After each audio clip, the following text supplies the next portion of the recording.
আলহামদুলিল্লাহি ওয়াকাফা ওয়াসালামুন আলা ইবাদিহিল্লাযীনা ইসতাফা আম্মা বাদ। আলহামদুলিল্লাহ, সমস্ত প্রশংসা আল্লাহ জাল্লা শানহুর জন্য, যিনি আমাদেরকে কিছুদিনই মাসলা মাসাইল নিয়ে আলোচনা করার জন্য তৌফিক দান করেছেন।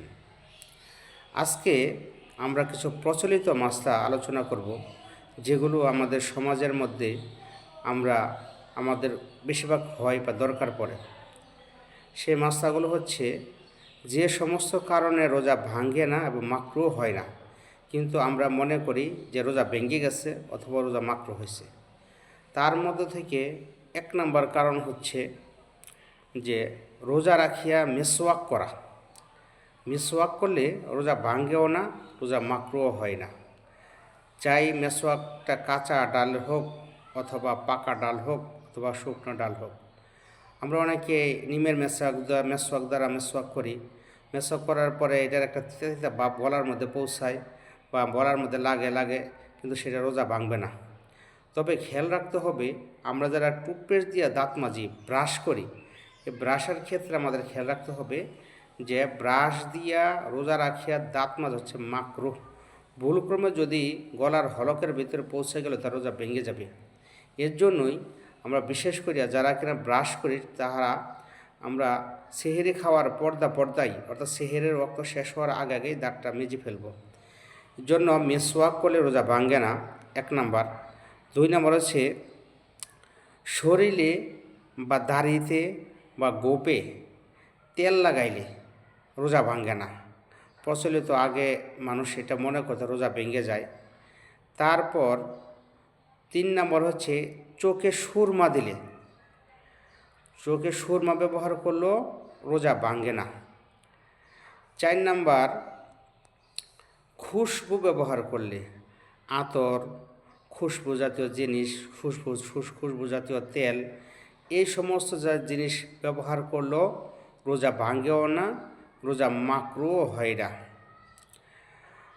পাঁচ নাম্বার, ভুলে কিছু পান করলে বা ভুলে স্ত্রীর সাথে মেলামেশা করে ফেললে, রোজা রেখেছেন, রোজা রাখার পরে ভুলে কিছু খেয়ে ফেলছেন, মনে পড়ার সাথে সাথে মুখে যেগুলো খাবার আছে সেগুলো ফেলে দিবেন, অথবা রোজা রেখে ভুলে স্ত্রীর সাথে মেলামেশা করে ফেলেছেন, তাহলেও রোজা ভাঙবে না, রোজা নষ্ট হবে না, রোজা মাকরুহ হবে না।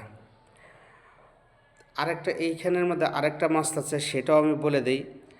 তো কেউ যদি শাহওয়াতের সাথে শুধু নজর করার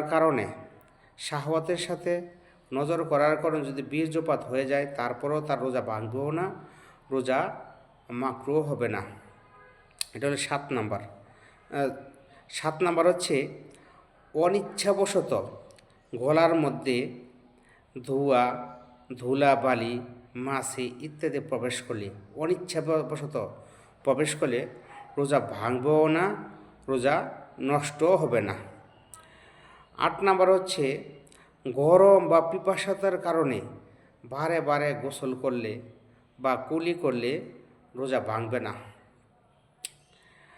9 নাম্বার, কানে পানি দেওয়া, অনিচ্ছাবশত কানে যদি পানি চলে যায়, তাহলে রোজা ভাঙবেও না, রোজা নষ্ট হবে না।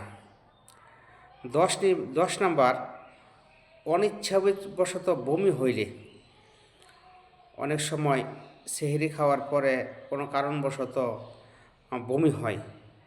বমি হইলে অনিচ্ছাবশত বমি যদি হয়, তাহলে রোজা ভাঙবেও না। তবে ইচ্ছাকৃতভাবে বমি করা ঠিক নয়। ইচ্ছাকৃতভাবে বমি করলে এর মধ্যে মাসলাগতভাবে এটি ইখতিলাফ আছে। তারপর 10 নাম্বার হচ্ছে, রোজা রেখে ঘুমানোর পর যদি স্বপ্নদোষ হয়, অনেকের এরকম হইতেই পারে, যেহেতু আমরা পুরুষ মানুষ, পুরুষ মহিলা যাই হোক, হইতেই পারে এটা, যে এরকম যদি হয়ে গেলে রোজা ভাঙবে না। 11 নাম্বার, মুখে থুতু আসলে সেটা গিলে ফেললে, আগে প্রচলন ছিল যে মুখে থুতু আসলে গিলে ফেললে এটা রোজা ভেঙে যায়, না, রোজা ভাঙে না, রোজা মাকরুহ হয় না। এমনকি এখানের মধ্যে আরেকটা মাসলা আছে, কেউ যদি অনেক পরিমাণ থুতু জমায়া গিলে ফেলে, তাহলে তার রোজা মাকরুহ হবে, ভাঙবে না, বরঞ্চ রোজা মাকরুহ হবে। 12 নাম্বার, যে কোনো ইনজেকশন বা টিকা লাগানো, কোনো ইনজেকশন বা টিকা লাগালে রোজা ভাঙবে না। আর কেউ যদি শরীরে শক্তি পাওয়ার জন্য ইনজেকশন লাগায় তাহলে সেই ক্ষেত্রের মধ্যে হচ্ছে রোজা মাকরুহ হবে। 13 নাম্বার, রোজা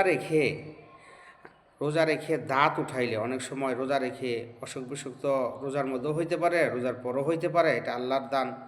তো রোজা রাখা অবস্থার মধ্যে যদি কেউ দাঁত উঠাইলে খেয়াল রাখতে হবে যাতে পেটের ভিতরে রক্ত না পৌঁছে, এদিকে খেয়াল রাখবে। 13 নাম্বার, রোজা রাখা অবস্থার মধ্যে দাঁত উঠাইলে যদি রক্ত পেটের ভিতরে না পৌঁছায় তাহলে রোজা ভাঙবে না। রোজা রাখছে সাপে দংশন করছে, রোজা রাখা অবস্থার মধ্যে সাপে দংশন করলে রোজা ভাঙবে না। আমাদের অনেক আগে প্রচলন এরকম ছিল, রোজা রাখা অবস্থার মধ্যে যদি কেটে যাইতো তাহলে মনে করো রোজা ভেঙে আসছে, পরে আমরা কোনো কিছু খেয়ে রোজা ভেঙে ফেলতাম না, এটা রোজা ভাঙে নাই।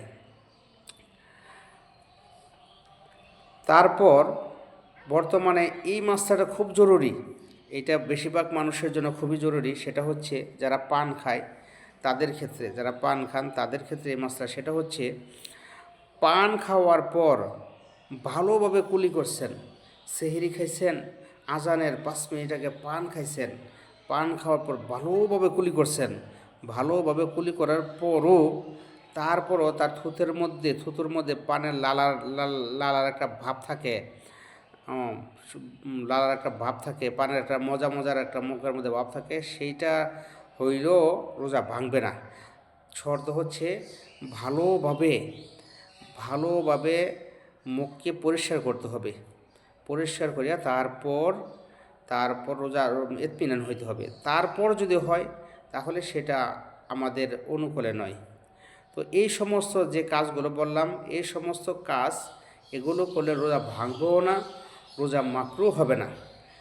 তবে আমাদের সমাজের মধ্যে অনেক মা বোন আছেন, তারা মাসলাগতভাবে জানেন না জানার কারণে পরে আমরা রোজাটা ভেঙে ফেলি। তো ভেঙে ফেলার কারণে দেখা যাচ্ছে আমার জিন্দিগির মধ্যে একটা ফরজ আদায় হইল না, সাধারণ একটা মাসলা না জানার কারণে। এই জন্যই আল্লাহ রসুল বলছেন যে তলাবুল ইলমি ফারিদাতুন আলা কুল্লি মুসলিম, প্রত্যেকটা মুসলমানের ওপর, মুসলমান চাই নারী থাক বা পুরুষ থাক, তাদের উপর ইলম শিক্ষা করা ফরজ। তো আল্লাহ তাআলা আমাদেরকে এই সমস্ত মাসাইলগুলো নিজেদের মুখস্থ করার তৌফিক দান করুক এবং অপরের কাছে পৌঁছে দেওয়ার জন্য তৌফিক দান করুক, আমল করার তৌফিক দান করুক। আমিন।